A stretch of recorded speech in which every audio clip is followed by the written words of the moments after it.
Hello everyone, very warm welcome to my channel learning with Komal. तो आज की video में लेकर आई हूँ 10 इंटरनेशनल मार्केट एंट्री स्ट्रैटेजीज़, जो कि बहुत ही इम्पॉर्टेंट टॉपिक है हमारे इंटरनेशनल मार्केटिंग का।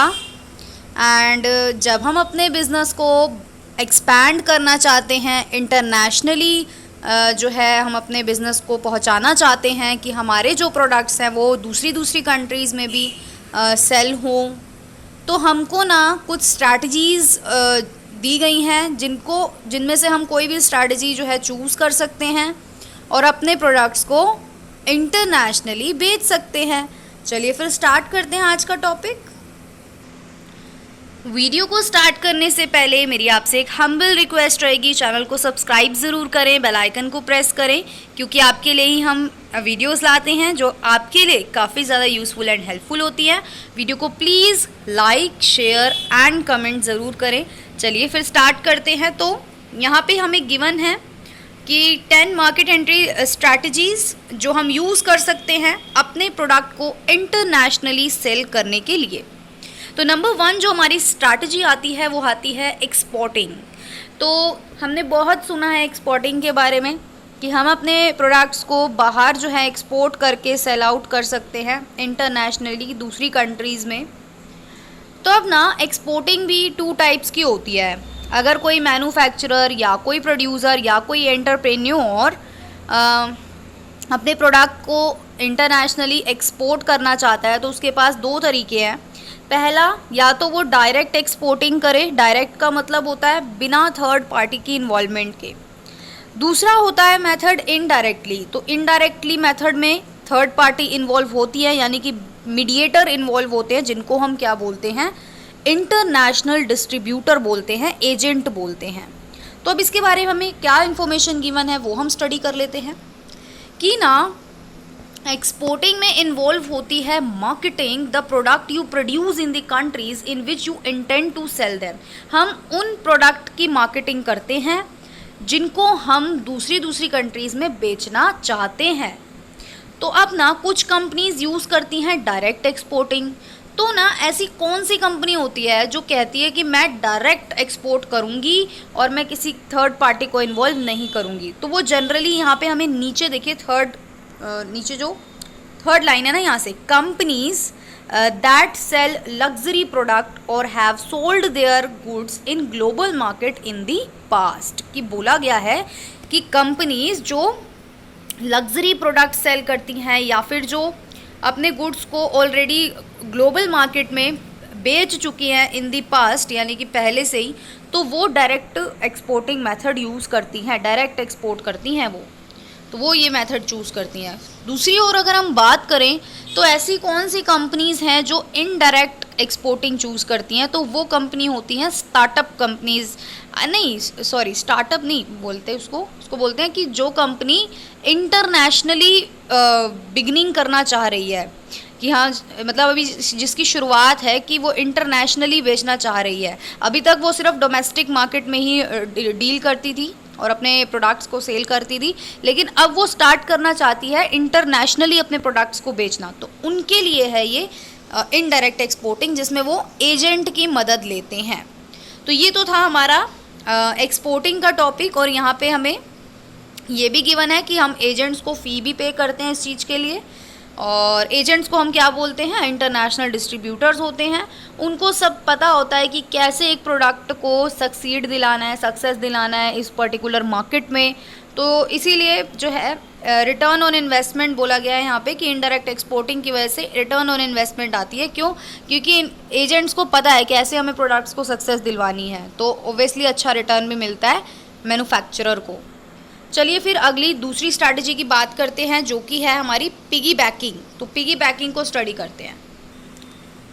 तो पिगी बैकिंग के बारे में बोला गया है कि ना पिगी बैकिंग में क्या होता है कि मतलब एक तरीके का पिगी बैक मार्केटिंग होता है ये स्ट्रैटेजी, जिसमें 2 कंपनी अलायंस बनाती है, यानी कि एक दूसरे के साथ कह सकते हैं एग्रीमेंट करती है। तो they both help each other, मतलब ये दोनों ना एक दूसरे की मदद करते हैं। ऐसा क्यों? क्योंकि ना ये दोनों ऐसे प्रोडक्ट बनाती हैं, ये कंपनी ऐसे प्रोडक्ट बनाती हैं जो एक दूसरे के कॉम्प्लीमेंट्री होते हैं। जैसे कि हमने कॉम्प्लीमेंट्री गुड्स पढ़े हुए हैं ना, एग्जाम्पल हमने पढ़ा हुआ है पेन एंड इंक वाला, तो उसी में ही यहाँ पे एग्जाम्पल भी कुछ इसी प्रकार का है कि दो कंपनी हो सकती हैं जो ऐसे प्रोडक्ट बनाती हैं जो एक दूसरे के कॉम्प्लीमेंट्री हों, पूरक हों एक दूसरे के। तो उसी प्रकार से इन्होंने बोला है।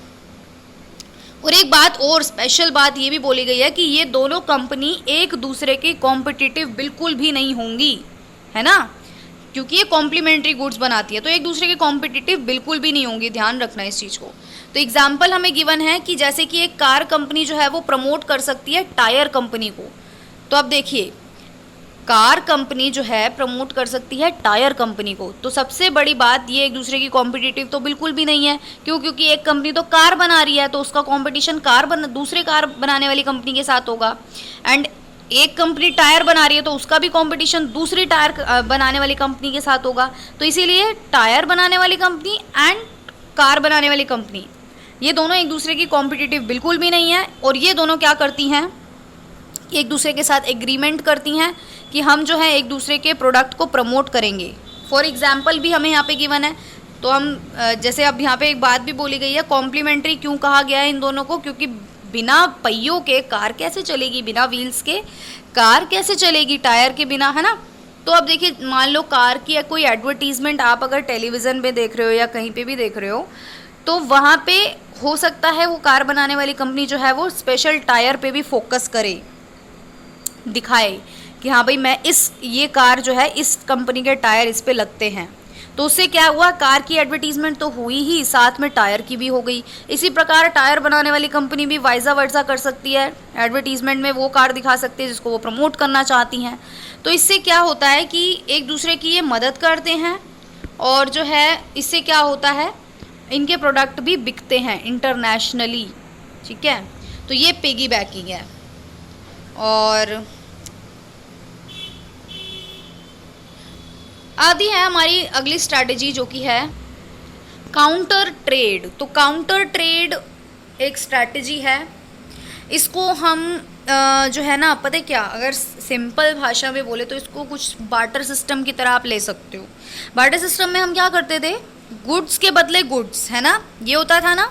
तो काउंटर ट्रेड में भी कुछ इसी प्रकार का ही कंसेप्ट है कि ना, काउंटर ट्रेड में क्या होता है, एक रेसिप्रोकल फॉर्म है इंटरनेशनल ट्रेड की ये भी, जिसमें गुड्स और services are exchange for other goods and services.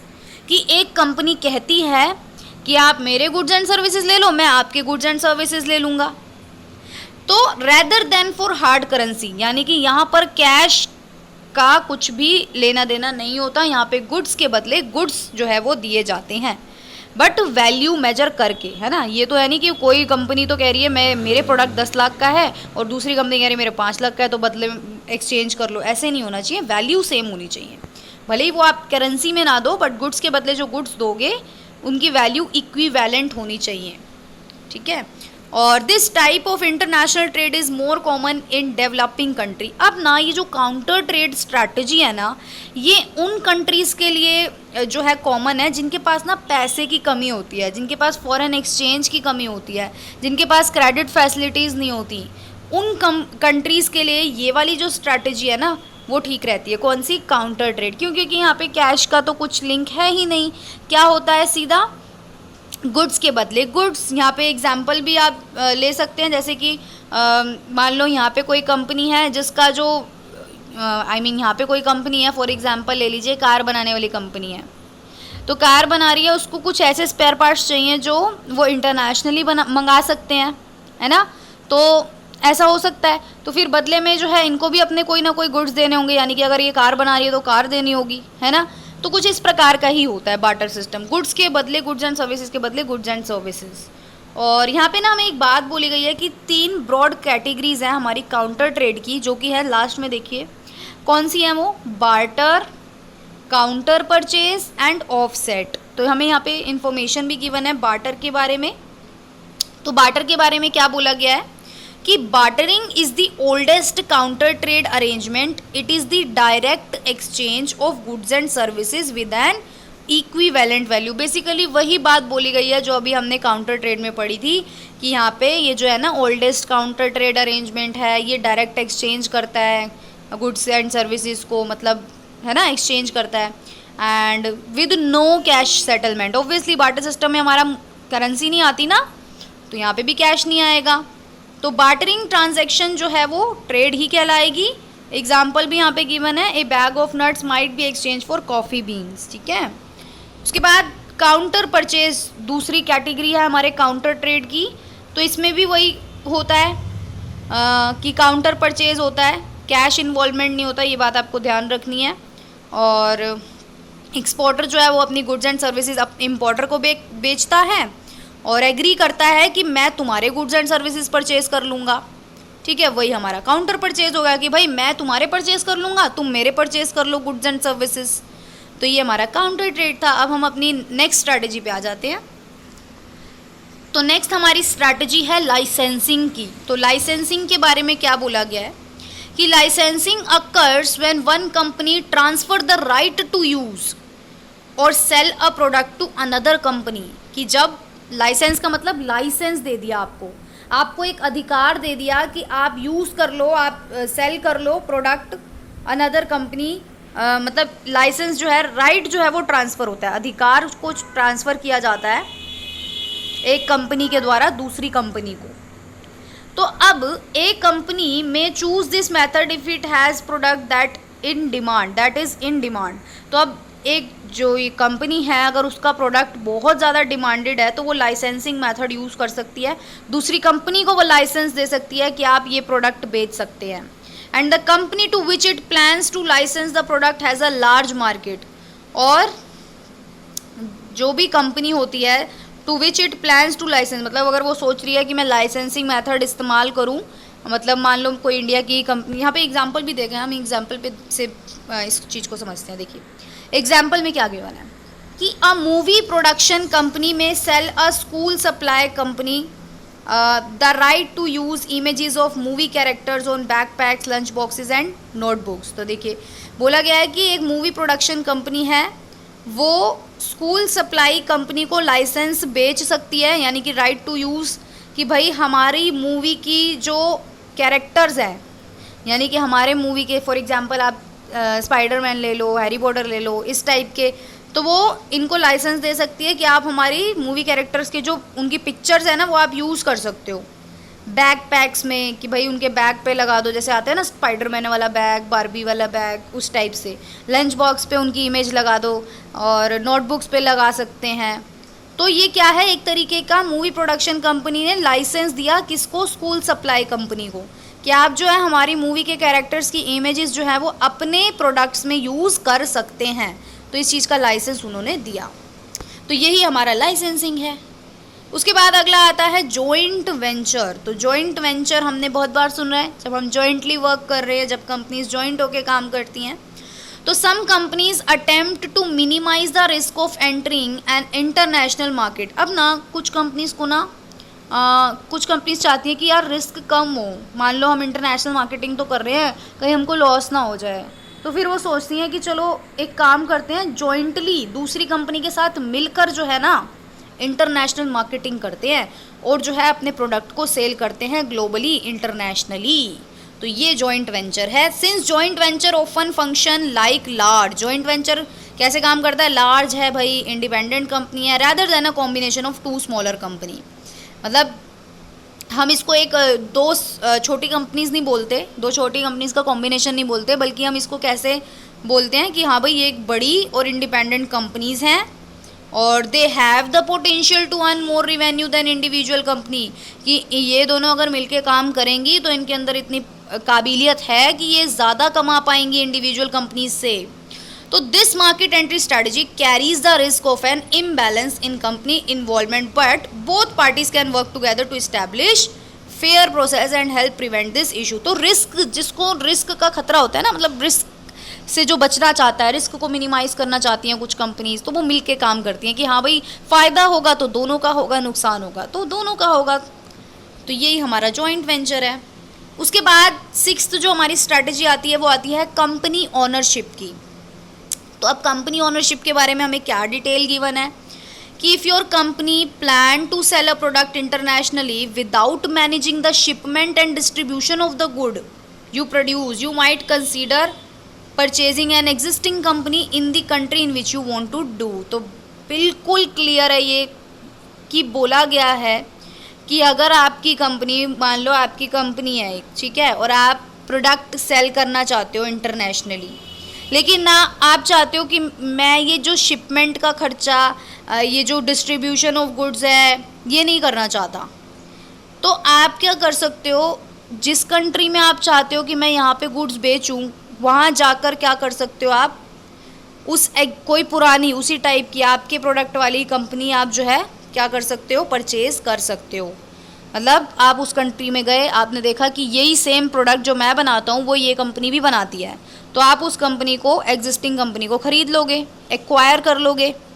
तो उससे क्या होगा, आपका शिपमेंट वगैरह, ये जो डिस्ट्रीब्यूशन ऑफ द गुड्स है, ये आप मैनेज नहीं करना पड़ेगा आपको, क्योंकि आप तो वहीं चले गए डायरेक्ट, आपने एग्जिस्टिंग कंपनी को, पुरानी कंपनी को ही ख़रीद लिया। तो ये कंपनी ओनरशिप है कि आपने ओनरशिप ले ली उस कंपनी की, वहीं जहाँ पे आप सेल करना चाहते थे। तो owning a company establish in your international market gives your organization credibility as a local business. तो अब आप जब वहीं की ही कंपनी को अगर आप परचेज कर लोगे तो एक तरीके से आपकी विश्वसनीयता बनी रहेगी, लोकल बिजनेस भी ही कहलाएगा आपका वहाँ पे। मतलब लोग ये नहीं सोचेंगे कि भाई ये बाहर से आ रहा है प्रोडक्ट, क्योंकि आप तो वहीं उसी कंट्री में ही बना के बेच रहे हो। तो which can help boost sale, obviously boost sales भी बूस्ट होंगी, ज़्यादा होंगी। एंड और हम ये भी जानते हैं कंपनी ओनरशिप तो आपको महंगी पड़ेगी ही, but it has the potential to lead a high ROI, यानी कि लेकिन इसके अंदर बहुत हाई पोटेंशियल होता है ज़्यादा रिटर्न कमाने का। अब हमारी जो 7th स्ट्रैटेजी आती है वो आती है फ्रेंचाइजिंग की। तो फ्रेंचाइजिंग तो हमने बहुत बार सुना है ना कि जितने भी ये डोमिनोज़ हैं, जितने भी मैकडीज़ हैं, ये सब क्या है, ये फ्रेंचाइजिंग का ही तो नतीजा है। तो ये फ्रेंचाइज क्या है, चेन है रिटेल कंपनी की, इन विच एन इंडिविजुअल और group buyer pay for the right to manage company branches on the company's behalf. की कंपनी की ब्रांचेज खुल जाती हैं और कंपनी के बिहाफ पे प्रोडक्ट्स की सेलिंग होती है, उनको ये राइट लेना पड़ता है। फ्रेंचाइजीज होते हैं और लिखा हुआ है कि franchises occur most commonly in north America but they exist globally. हम जानते हैं कि ज़्यादातर नॉर्थ अमेरिका में है लेकिन ना ग्लोबली भी है। तो franchising typically require strong brand recognition. Obviously कि अगर आप किसी प्रोडक्ट की फ्रेंचाइजिंग करेंगे तो उसका नाम भी तो होना चाहिए ना, तगड़ा स्ट्रॉन्ग ब्रांड होना चाहिए। और जो भी आपकी टारगेट मार्केट, जो भी आपके कंज्यूमर्स हैं, उनको आपके ऑफ़र्स के बारे में पता लगना चाहिए और जब भी उनकी इच्छा करेगी कि परचेज़ करेंगे वो। और अगर आपका ब्रांड वेल नोन है, जाना माना है, सबको पता है ये ब्रांड है, तो उससे क्या होगा, आप ज़्यादा प्रॉफिट भी कमा पाएंगे। अब आता है हमारा नेक्स्ट 8th स्ट्रैटेजी जो कि है आउटसोर्सिंग। तो आउटसोर्सिंग में क्या होता है कि जब हम, क्या लिखा हुआ है कि outsourcing involve hiring another company to manage certain aspect of business operation of for your company. कि आपकी कंपनी के लिए आपने हायर करे दूसरी कंपनी के पर्सन्स बोल सकते हैं, personal. And as a market entry strategy it refers to making an agreement with other company. अगर हम बात करें मार्केट एंट्री स्ट्रैटेजी की तो इसका मतलब ये है कि हम दूसरी कंपनी के साथ ये एग्रीमेंट कर रहे हैं कि वो हैंडल करेंगे इंटरनेशनल प्रोडक्ट सेल्स को आपकी कंपनी के बिहाफ पे। मतलब मान लो आप जो है ना, फॉर एग्जांपल ले लेते हैं कि हमें जो है किसी दूसरी कंट्री में अपना प्रोडक्ट बेचना है। फॉर एग्जांपल आप यूरोप की मार्केट्स ले सकते हैं, तो आप यूरोप की मार्केट्स में अपना प्रोडक्ट सेल करना चाहते हैं तो आप क्या कर सकते हो इस वाली स्ट्रैटेजी में, आउटसोर्सिंग में, कि आप वहीं किसी कंपनी के साथ जो है जो BPOs होते हैं, बिजनेस प्रोसेस आउटसोर्सिंग, उनके साथ आप एग्रीमेंट कर सकते हो कि वो आपकी जो सेल्स हैं वो हैंडल वो करेंगे हमारी कंपनी के बिहाफ पे। And companies that choose to outsource में relinquish a certain amount of control over the sale. Obviously अगर कोई कंपनी आउटसोर्सिंग मेथड को यूज़ करती है तो वो उसका जो कंट्रोल है वो थोड़ा कम हो जाता है। क्योंकि आपने सारा सेल का काम किसको दे दिया, आउटसोर्सिंग कंपनी को दे दिया। तो ये था इसमें। अब ना ये जो 9th स्ट्रेटजी है ये ग्रीन फील्ड वाली है। ग्रीन फील्ड का मतलब पता है क्या होता है कि ना मैं मान लो एग्जांपल लेती हूँ कि मैं जो है ना लंदन में मार्केटिंग करना चाहती हूँ, मतलब मैं अपने प्रोडक्ट्स वहाँ बेचना चाहती हूँ। तो मैं क्या करूँगी, मैं डायरेक्ट लंदन जाऊँगी, मेरे पास बहुत पैसा है और मैं वहाँ पे जाके जो है एक लैंड परचेज़ करूँगी, वहीं पे अपनी कंपनी खड़ी करूँगी, वहीं पे मशीनें लगाऊँगी, वहीं पे प्रोडक्शन करूँगी और अपने गुड्स बेचूँगी। तो यही ग्रीन फील्ड इन्वेस्टमेंट है। तो green field investment are complex market entry strategy that some companies, कुछ ही कंपनीज इसको चूज़ कर पाती हैं क्योंकि हर किसी के पास इतना पैसा नहीं होता। तो these investment involve buying the land, resources to build a facility internationally, staff hire करना, फिर चलाना। तो हाई रिस्क है इसमें, ऑब्वियसली हाई कॉस्ट है, but they can also help company comply with government regulations in a new market. लेकिन आपको जो है वहाँ के उस कंट्री के जो भी गवर्नमेंट रेगुलेशन है वो भी मानने पड़ेंगे। And these investment typically benefit large, और ऑब्वियसली लार्ज बेनिफिट भी होगा आपको। एंड क्योंकि आप वहीं सब कुछ करोगे तो आपकी कॉस्ट भी बचेगी ना, और ये सब है। अब आता है हमारी लास्ट स्ट्रेटजी जो कि है टर्न की प्रोजेक्ट्स। टर्न की नाम से पता क्या चल रहा है कि हमने क्या किया, यहाँ पे एक एग्जांपल लेती हूँ टर्न की का। टर्न की चाबी वापस देना।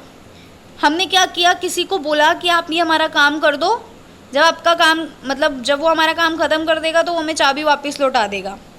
कुछ इसी टाइप के होते हैं ये भी। देखिए, turnkey projects apply specifically to companies that plan, develop and construct new building for their clients. होता है ना ऐसा कि हमको घर बनवाना है तो हम क्या करेंगे, बिल्डर के पास जाएंगे और बिल्डर को कहेंगे भाई यहाँ पे घर बना दो। जब घर बन जाएगा तो वो हमें चाबी दे देगा घर की। कुछ इसी प्रकार के ये प्रोजेक्ट होते हैं कि ऐसी कंपनीज जो प्लान भी करती हैं, डेवलप भी करती हैं और न्यू बिल्डिंग्स को कंस्ट्रक्ट भी करती हैं अपने क्लाइंट्स के लिए। तो यहाँ पे लिखा भी हुआ है कि the term turn key refers to the idea that the client can simply turn a key in the lock and enter a fully operational facility. तो वही जो मैंने आपको बताया वही लिखा हुआ है। तो you might consider this market entry strategy if your client comprise foreign government agencies. तो बोला गया है कि आप ये मार्केट एंट्री स्ट्रेटजी चूज़ कर सकते हैं अगर आपके जो if your clients compromise foreign government agencies. और बोला गया है कि international financial agency usually manage arrangement between companies and their overseas client. तो बेसिकली आप इसमें ये बोल सकते हैं कि मान लो कोई इंटरनेशनल कंपनी जो है इंडिया आई और उसने किसी प्रोजेक्ट पर काम किया है ना, तो बेसिकली ये भी इस चीज़ का एग्जांपल है। और यहाँ पे बोला भी गया है कि इंटरनेशनल फाइनेंशियल एजेंसीज होती हैं जो ये अरेंजमेंट्स मैनेज करती हैं कंपनीज और उनके क्लाइंट्स के बीच में। And to ensure the companies provide high quality service provide कराती हैं और अपने क्लाइंट्स को फुल अमाउंट भी पे करती हैं। तो वही सब लिखा हुआ है टर्न की प्रोजेक्ट्स में।